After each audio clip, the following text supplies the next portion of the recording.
Well, the economic impact of the Rock and Roll Hall of Fame and Museum is quite extraordinary, and it's extraordinary for a couple of reasons. One is that when the feasibility studies were done before the museum was built, no one really thought the percentage of our attendance would be as high as it is from out of state.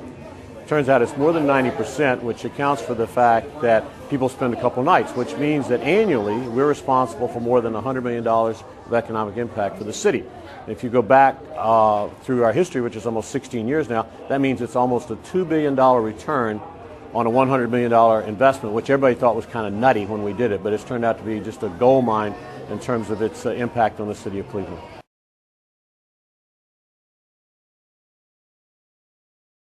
Since the museum opened, we've averaged about 500,000 people a year, and we're above 8 million in that time frame. And what's so important is every year it's all 50 states and 100 countries, which again goes back to explain why the economic impact is so high.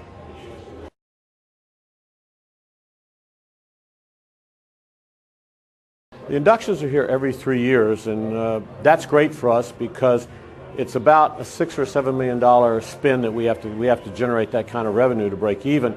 But it's again a great investment because the economic impact is somewhere around $15 million for that week-long series of activities. And what it does is it puts us, Cleveland, this great city of Cleveland, on the media map of the world and on the cultural map of the world. We really are a highlight. It's one of the most important musical events in any given year, and to have it here every 3 years is just incredible for both marquee value of Cleveland and the economic impact.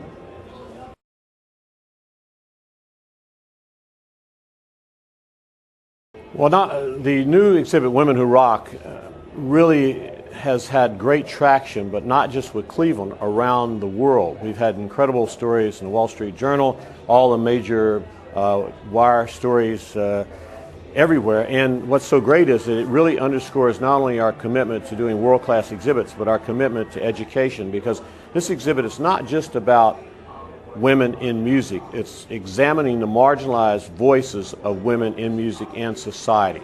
So it really underscores how much we try to dig down into these subject matters when we do these exhibits. And I expect that we'll have an extraordinary success with this from folks coming from all over. There's just a great outcry from women saying, you know, we're so glad you did this, and as I've said to them, you know, we came to this maybe later than we should, but we now are examining it. It's a fabulous exhibit with all the right undertones about why it's here.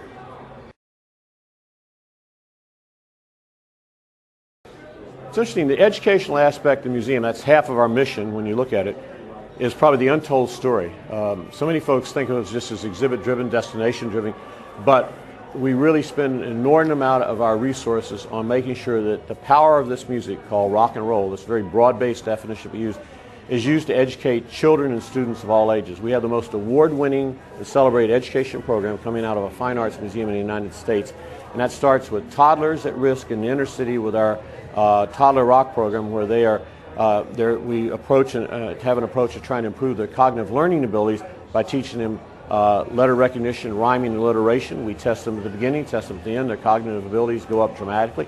We have our 1st through 12th grade Rock in the Schools programs, which uses music to teach math, science, social studies, language arts, and finance.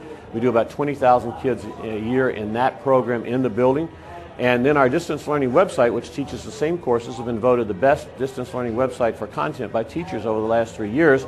And we reach 41 states and 8 countries, and we teach both of these in English and Spanish. So we're doing a great job reaching the traditional market of toddlers to 12th grade. We also have classes at Case, CSU, and soon at Tri-C. Our library is going to open to the public next January, which will be the most unique single-source place to study and investigate the history of rock and roll and the cultural impact of that music. So we cover all the bases. It's a very, very extensive program, and one that has rightfully so been awarded many sort of accolades for all the good work that we've been able to do with this and using the music that's really changed the world.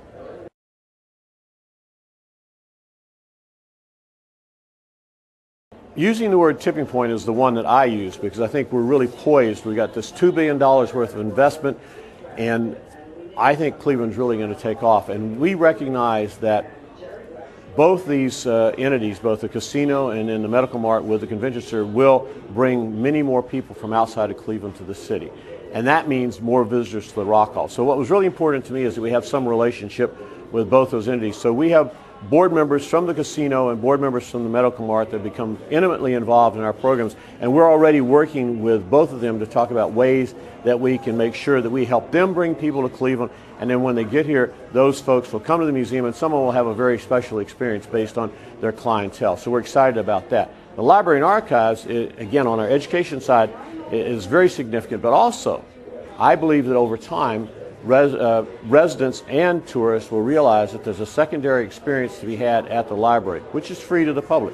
And starting next January, you'll be able to go in there, watch any movie you can think of, listen to any CD, maybe a record or a 45, read any rare book, common book, periodicals, out-of-print material, and really immerse yourself in sort of the literary and visual side of rock and roll that we're not able to present that totally in the museum here. So it'll be really, I think, a secondary experience for a lot of folks, and particularly for local residents.